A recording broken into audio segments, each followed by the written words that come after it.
Salut tout le monde, alors cette fois je vais vous lire une info qui a été envoyée sur vidéo sur le net et qui je pense peut encore nous éclairer sur bien des faits qui se passent actuellement. Veuillez quand même faire vos recherches et comparer ces infos aux décisions que pourraient prendre les politiciens du nouvel ordre mondial.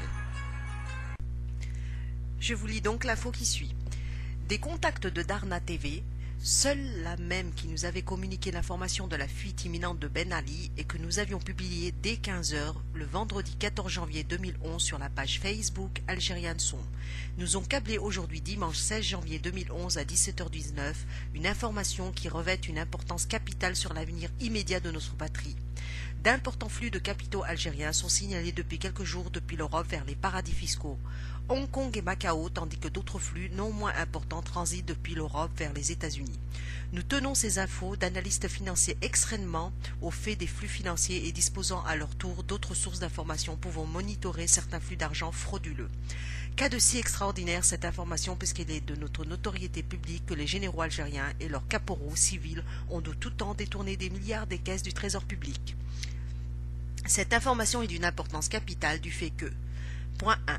La CEE a bloqué l'argent détourné au peuple tunisien par Ben Ali, n'est-ce pas, monsieur Gaynaïza, Gaid Salah et 1000 autres voleurs qui avaient placé des milliards en Suisse et au Liechtenstein. Point 2. Elle donne le signal officiel que les corrompus du pouvoir algérien savent que la situation est désespérée pour eux et qu'ils ont engagé une course contre la montre pour évacuer l'argent volé au peuple vers des lieux sûrs où ils ont l'assurance de le conserver du fait que Macao et Hong Kong sont des places financières où siègent des paradis fiscaux sous contrôle direct des Chinois, leurs amis. Nos contacts en Algérie nous précisent aussi les points suivants. 1. À l'heure où nous écrivons ces lignes, des cellules de crise permanentes à l'Élysée, à la Maison-Blanche, à Londres et à Tel Aviv suivent l'évolution de la situation en Algérie en temps réel. 2. Paris, Washington et Londres seraient sur le point de finaliser puis de transmettre, si ce n'est déjà fait, un plan de sortie de crise concocté collectivement par leurs spin doctors à destination des pôles de pouvoir algériens, DRS et El Mouradia. Depuis les récentes émeutes en Algérie, la CEE et Washington exercent des pressions de plus en plus fortes sur les tenants du pouvoir réel en Algérie pour les obliger à annoncer l'ouverture politique et mettre fin à l'état d'urgence. Leurs intérêts obligent. 3.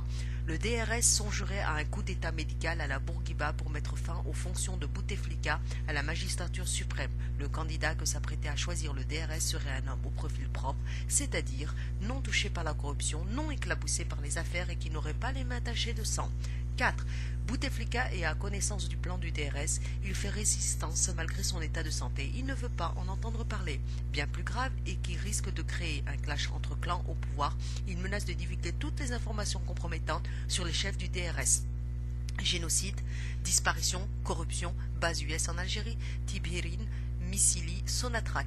Pour des raisons de sécurité, il se déplace très peu ou sous très forte escorte prétorienne. Résultat, il ne peut plus quitter l'Algérie pour aller se soigner en Suisse. Ce sont ces docteurs qui se déplacent en Algérie. 5. Cette situation provoque un statu quo dangereux, mais du reste compréhensible et qui en fait n'arrange pas la situation générale pour deux raisons. Petit a, l'ouragan populaire peut se déclencher à n'importe quel moment et dépasser les protagonistes, DRS, Bouteflika, CEE, Washington, Tel Aviv. Une issue à la tunisienne en quelque sorte. Petit b, en raison du point A, la pression exercée par la CEE, Washington et Israël se fait de plus en plus grande au fil des heures afin d'éviter justement une issue à la tunisienne pour l'Algérie, c'est-à-dire la prise de pouvoir par le peuple algérien. Ce serait un scénario catastrophe pour Paris, Washington, Tel Aviv et la CEE, une Algérie forte, démocratique et riche de sa matière grise et de ses réserves fait immensément peur aux Occidentaux. Nous passons donc au point 6. Les Occidentaux savent qu'ils ne peuvent plus jouer la carte des barbus, c'est-à-dire la peur de la prise de pouvoir des islamistes en Algérie. On a bien vu les pitoyables tentatives de leur relais Abdelwaheb Medeb, Bourges BHL, Glucksmann, Marwan Ben Yahmed, Moati et consorts à la télé. Ça ne marche plus. 7. En raison du point 6, il est impossible qu'un autre chèque en blanc soit donné aux généraux génocidaires pour commettre d'autres massacres au nom du principe de précaution occidentale. Pour faire des affaires et conserver notre mainmise sur les richesses de l'Algérie, il faut faire croire au reste du monde que l'avènement d'un État théocratique en Algérie serait une catastrophe pour le monde civilisé. Corollaire de ce principe, il est impératif de placer des despotes au pouvoir dans ces pays-là. Mais ils s'aperçoivent avec effroi qu'à l'heure des réseaux sociaux, YouTube et Facebook, leur stratégie est périmé. Si d'aventure les généraux algériens décident de commettre d'autres exactions, le monde entier le saurait en temps réel. La galaxie le saurait aussi à l'heure d'Internet. Ces génocidaires n'auraient plus de havre de paix pour se réfugier. Les tribulations du criminel Ben Ali enseignent, n'est-ce pas? 8. Par contre, la CEE, les États-Unis, l'OTAN, Israël, la finance mondiale et les sectes ont un joker de taille à jouer pour conserver leur mainmise sur l'Algérie, déclencher la guerre en clan, les émeutes, faire perdurer le pourrissement de la situation, puis occuper militairement l'Algérie afin de légitimer leur intervention pour rétablir la paix comme en Irak. Algériens, soyez extrêmement vigilants, ce serait le scénario catastrophique le pire. Que faire pour contrecarrer les desseins diaboliques des ennemis intérieurs et extérieurs de notre patrie bien-aimée en ce moment? 1. Faire des provisions alimentaires de toutes sortes, sans tarder dans le calme. Paradoxalement, le régime qui a inondé les étals d'épiceries de farine, de sucre et d'huile a donné involontairement un coup de pouce à la révolution pacifique qui s'annonce. 2. Protester, manifester, organiser des sit-ins en Algérie et partout dans le monde, pacifiquement et en exigeant le départ des génocidaires et de Bouteflika sans précondition ni tractation. On ne négocie pas avec un régime illégitime, honni et criminel. 3. À l'instar de nos frères tunisiens, établir des groupes de vigilance citoyens dans tous les quartiers afin de préserver les biens et la sécurité des personnes. 4.